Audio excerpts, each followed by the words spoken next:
हूँ 16 सोमवार व्रत कथा। तो चलिए सुनते हैं। एक बार भगवान शिव जी पार्वती जी के साथ भ्रमण करते हुए मृत्यु लोक की अमरावती नगर में पहुँचे। उस नगर के राजा ने भगवान शिव का एक विशाल मंदिर बनवा रखा था। शिव और पार्वती उस मंदिर में रहने लगे। एक दिन पार्वती ने भगवान शिव से कहा, हे प्राणनाथ, आज मेरी चौसर खेलने की इच्छा हो रही है। पार्वती की इच्छा जानकर शिव पार्वती के साथ चौसर खेलने बैठ गए। खेल प्रारंभ होते ही उस मंदिर का पुजारी वहां आ गया। माता पार्वती जी ने पुजारी से पूछा कि हे पुजारी जी, यह बताइए कि इस बाजी में किसकी जीत होगी।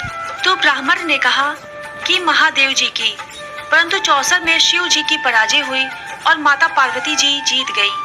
तब ब्राह्मण को उन्होंने झूठ बोलने के अपराध में कोढ़ी होने का श्राप दिया।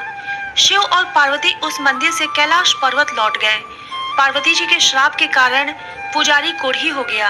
नगर के स्त्री पुरुष उस पुजारी की परछाई से भी दूर दूर रहने लगे। कुछ लोगों ने राजा से पुजारी की कोढ़ी हो जाने की शिकायत की, तो राजा ने किसी पाप के कारण पुजारी की कोढ़ी हो जाने का विचार कर उसे मंदिर से निकलवा दिया। उसकी जगह दूसरे ब्राह्मण को पुजारी बना दिया। कोढ़ी पुजारी मंदिर के बाहर बैठकर भिक्षा मांगने लगा। कई दिनों के पश्चात स्वर्गलोक की कुछ अप्सराएं उस मंदिर में पधारी और उसे देखकर कारण पूछा। पुजारी ने निसंकोच उन्हें भगवान शिव और पार्वती जी के चौसर खेलने और पार्वती जी के श्राप देने की सारी कहानी सुनाई। तब अप्सराओं ने पुजारी से 16 सोमवार का विधिवत व्रत रखने को कहा। पुजारी द्वारा पूजन विधि पूछने पर अप्सराओं ने कहा, सोमवार के दिन सूर्योदय से पहले उठकर स्नान आदि से निवृत्त होकर स्वच्छ वस्त्र पहनकर आधा सेर गेहूं का आटा लेकर उसके 3 अंग बनाना, फिर घी का दीपक जलाकर गुड़, नैवेद्य, बेलपत्र, चंदन, अक्षत, फूल, जनेऊ का जोड़ लेकर प्रदोष काल में भगवान शिव की पूजा अर्चना करना। पूजा के बाद 3 अंगों में एक अंग भगवान शिव को अर्पण करके एक आप ग्रहण करें। शेष 2 अंगों को भगवान का प्रसाद मानकर वहां उपस्थित स्त्री, पुरुषों और बच्चों को बांट देना।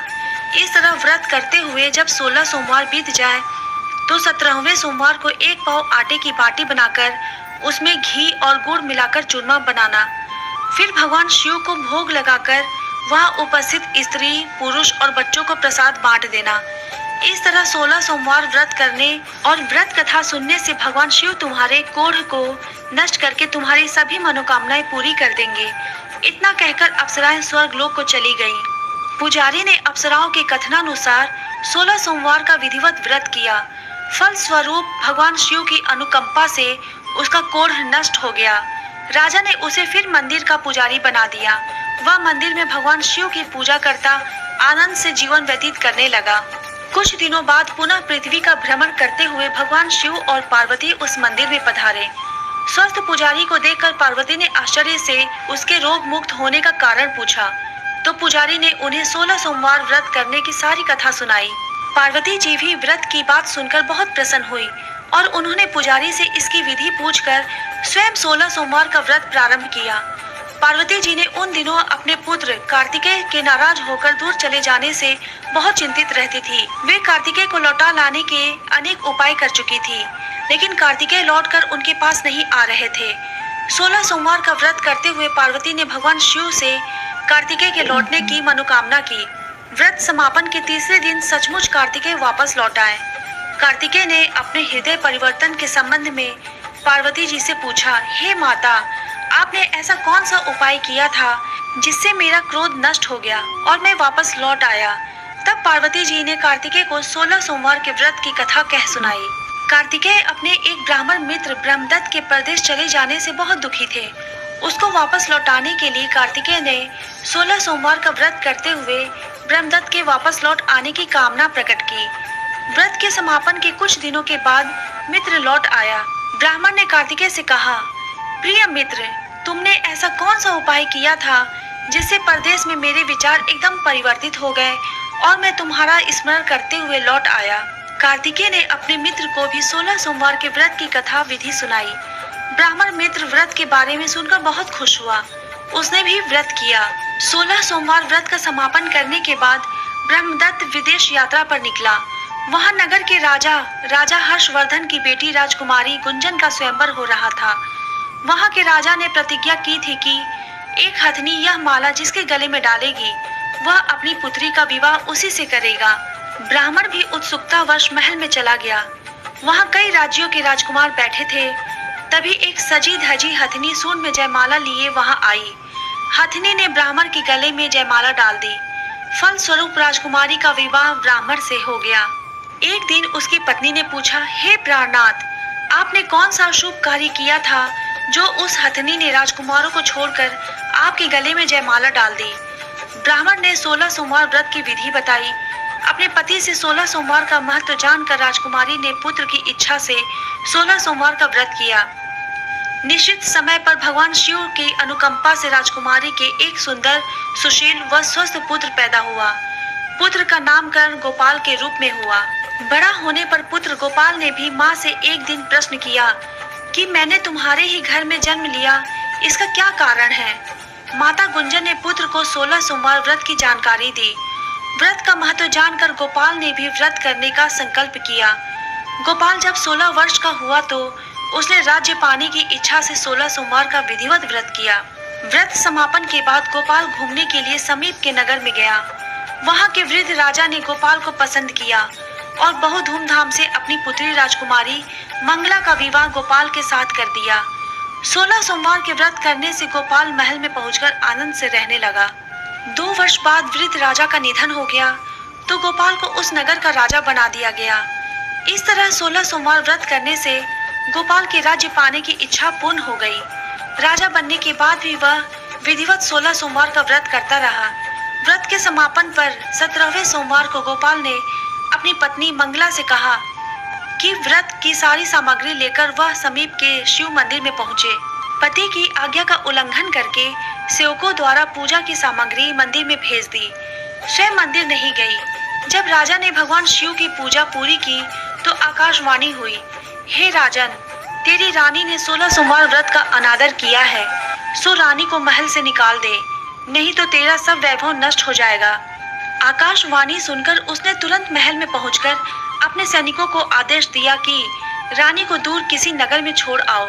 सैनिकों ने राजा की आज्ञा का पालन करते हुए उसे तत्काल उसे घर से निकाल दिया। रानी भूखी प्यासी उस नगर में भटकने लगी। रानी को उस नगर में एक बुढ़िया मिली। वह बुढ़िया सूत काटकर बाजार में बेचने जा रही थी, लेकिन उस बुढ़िया से सूत उठ नहीं रहा था। बुढ़िया ने रानी से कहा, बेटी, यदि तुम मेरा सूत उठाकर बाजार तक पहुंचा दो और सूत बेचने में मेरी मदद करो तो मैं तुम्हें धन दूंगी।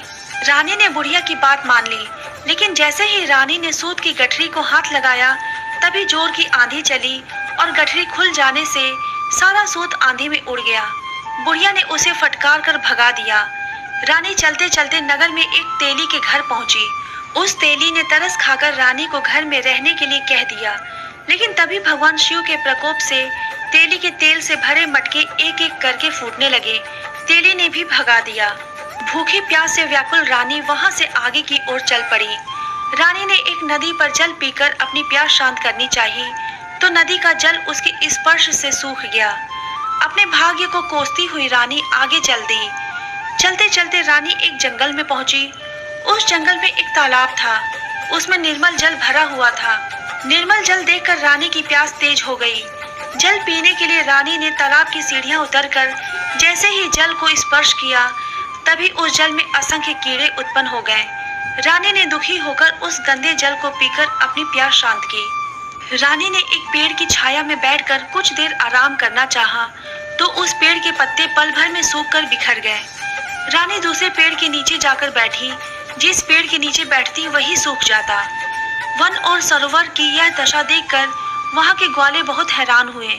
ग्वाले रानी को समीप के मंदिर में पुजारी जी के पास ले गए। रानी के चेहरे को देखकर ही पुजारी जान गए कि रानी अवश्य किसी बड़े घर की है, भाग्य के कारण दर दर भटक रही है। पुजारी ने रानी से कहा, पुत्री, तुम कोई चिंता नहीं करो, मेरे साथ इस मंदिर में रहो, कुछ ही दिनों में सब ठीक हो जाएगा। पुजारी की बातों से रानी को बहुत सांत्वना मिली। रानी उस मंदिर में रहने लगी। रानी भोजन बनाती तो सब्जी जल जाती, आटे में कीड़े पड़ जाते, जल से बदबू आने लगती। पुजारी भी रानी के दुर्भाग्य से बहुत चिंतित होते हुए बोले, हे पुत्री, अवश्य ही तुझसे कोई अनुचित काम हुआ है जिसके कारण देवता तुझसे नाराज है और उनकी नाराजगी के कारण ही तुम्हारी यह दशा हुई है। पुजारी की बात सुनकर रानी ने अपने पति के आदेश पर मंदिर में न जाकर शिव की पूजा नहीं करने की सारी कथा सुनाई। पुजारी ने कहा, अब तुम कोई चिंता नहीं करो, कल सोमवार है और कल से तुम 16 सोमवार के व्रत करना शुरू कर दो। भगवान शिव अवश्य तुम्हारे दोषों को क्षमा कर देंगे। पुजारी की बात मानकर रानी ने 16 सोमवार के व्रत प्रारंभ कर दिए। रानी सोमवार का व्रत करके शिव की विधिवत पूजा अर्चना की तथा व्रत कथा सुनने लगी। जब रानी ने 17वें सोमवार को विधिवत व्रत का समापन किया तो उधर उसके पति राजा के मन में रानी की याद आई। राजा ने तुरंत अपने सैनिकों को रानी को ढूंढ कर लाने के लिए भेजा। रानी को ढूंढते हुए सैनिक मंदिर में पहुंचे और रानी से लौटकर चलने के लिए कहा। पुजारी ने सैनिकों से मना कर दिया और सैनिक निराश होकर लौट गए। उन्होंने लौटकर राजा को सारी बात बताई। राजा स्वयं उस मंदिर में पुजारी के पास पहुंचे और रानी को महल से निकाल देने के कारण पुजारी जी से क्षमा मांगी।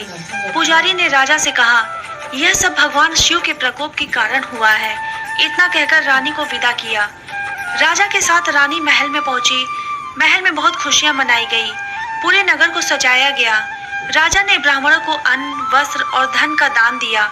नगर में निर्धनों को वस्त्र बांटे गए। रानी 16 सोमवार का व्रत करते हुए महल में आनंद पूर्वक रहने लगी। भगवान शिव की अनुकंपा से उसके जीवन में सुख ही सुख भर गए। 16 सोमवार के व्रत करने और कथा सुनने से मनुष्य की सभी मनोकामनाएं पूरी होती हैं और जीवन में किसी तरह की कमी नहीं होती है। स्त्री पुरुष आनंद पूर्वक जीवन यापन करते हुए मोक्ष को प्राप्त करते हैं। तो यह कथा थी 16 सोमवार व्रत की। उम्मीद करती हूँ दोस्तों आपको ये कथा पसंद आई हो। अगर पसंद आई होगी तो प्लीज मेरे चैनल को लाइक, शेयर और सब्सक्राइब जरूर करें। मिलते हैं एक और नई वीडियो के साथ। तब तक के लिए ओम साई राम।